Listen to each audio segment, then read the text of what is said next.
اوناسس نامی ایک یونان کا شخص تھا جو بہت امیر کبیر تھا. وہ نمبر لگتے ہیں نا، 8ویں نمبر پہ اور 7ویں نمبر پہ، 6 نمبر پہ دنیا کا امیر ترین شخص کون ہے. تو کسی زمانے میں وہ ان نمبروں میں تھا. تو اس کی آنکھوں کے یہ پپوٹے کام کرنا چھوڑ گئے. ڈاکٹر سلوشن ٹیپ لگا کے اس کی آنکھ کھول دیتا تھا، سلوشن ٹیپ لگا کے بند کر دیتا تھا اور وہ سو جاتا تھا. پھر وہ کھولتا اور جو ہے وہ اس کو دیکھنا ملتا. تو یہ آٹومیٹک سسٹم خراب ہو گیا. تو کسی نے اوناسس سے ایک دن پوچھا کہ تیری زندگی کی سب سے بڑی خواہش کیا ہے؟ یہ جہازوں کے بیڑے تیرے ہیں، یہ اتنے بڑے کاروبار ہیں، تا حد نظر پھیلے ہوئے بنگلے، اتنا کچھ، تو کوئی خواہش رہ گئی ہے؟ اس نے کہا ہاں، ایک میری خواہش رہ گئی ہے. تو سننے والے نے کہا کہ کیا؟ کہا کاش کہ اپنی آنکھیں اپنی مرضی سے کھول سکوں، یہ میری خواہش ہے. تو اس نے کہا کہ اگر اس کے لیے تجھے کوئی پیسے لگانے پڑے تو کتنے کو پیسے لگائے گا؟ کہا ساری دولت لگا دوں گا. کاش کہ اپنی آنکھیں تو اپنی مرضی سے کھول سکوں. تو میرے ان دوستوں میں سے کئیوں کو آج یہ احساس ہوا ہوگا کہ یہ بھی کوئی نعمت ہے.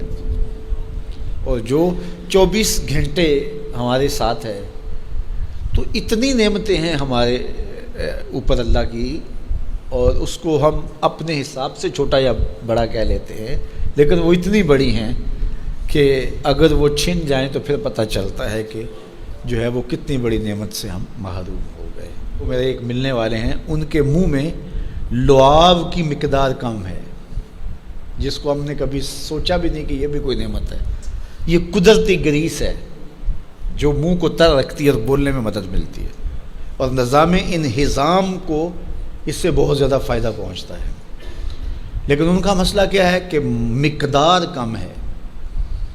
تو اب وہ 5-7 منٹ نہیں بول سکتے، بولیں گے تو جو ہے وہ سارا منہ خشک ہو جائے گا. میاں مسئلہ کیا ہے؟ لعاب کم آتا ہے، لعاب کی مقدار تھوڑی ہے. تو کبھی اس کو بھی کسی نے نعمت سمجھا، لیکن یہ کتنی بڑی نعمت ہے. وہ کسی علاقے میں انہوں نے یہ کیا کہ یہ مینڈک نہیں ہوتے، مینڈک، یہ انہوں نے وہاں سے ختم کروا دی، دوائی ایسی ڈالی کہ یہ آواز نکالتے ہیں یا اس طرح وہ مسئلہ ہوا. تو اب کیا ہوا کہ چاول کی فصل پر ایسی سنڈیاں آ گئیں کہ جس کا کوئی علاج ہی نہیں تھا. تو یہ پانی کے اندر جو مینڈکیں ہوتی ہیں، یہ ان حشرات کو کھاتی ہیں جو فصل کے لیے نقصان دہ ہوتی ہیں. تو اب وہ مینڈکیں ڈھونڈتے پھرتے ہیں. اب ہمیں نہیں پتہ کہ کون سی چیز کتنی بڑی نعمت. یہ کیچوا ہوتا ہے، کیچوا کبھی آپ نے دیکھا جس کو وہ ہم اپنی پنجابی میں گنڈویا کہتے ہیں. کبھی آپ نے سوچا کہ اس کا سلسلہ کیا ہے؟ یہ مٹی کھاتا ہے، ایک طرف سے دوسری طرف سے نکال دیتا ہے. اور اب ہمارے ادھر ایک ذمہ دار تھا، تو وہ بچوں کو پیسے دیتا تھا کہ وہ لے کر کے اور اپنی فصلوں میں چھوڑتا تھا.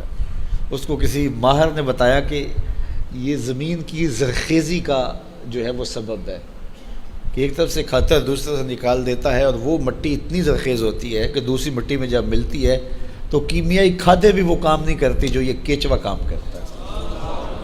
ہمیں پتہ ہی نہیں ہے کہ ہمارے اطراف میں اللہ نے کتنی نعمتیں ہمارے لیے پھیلائی ہوئی ہیں.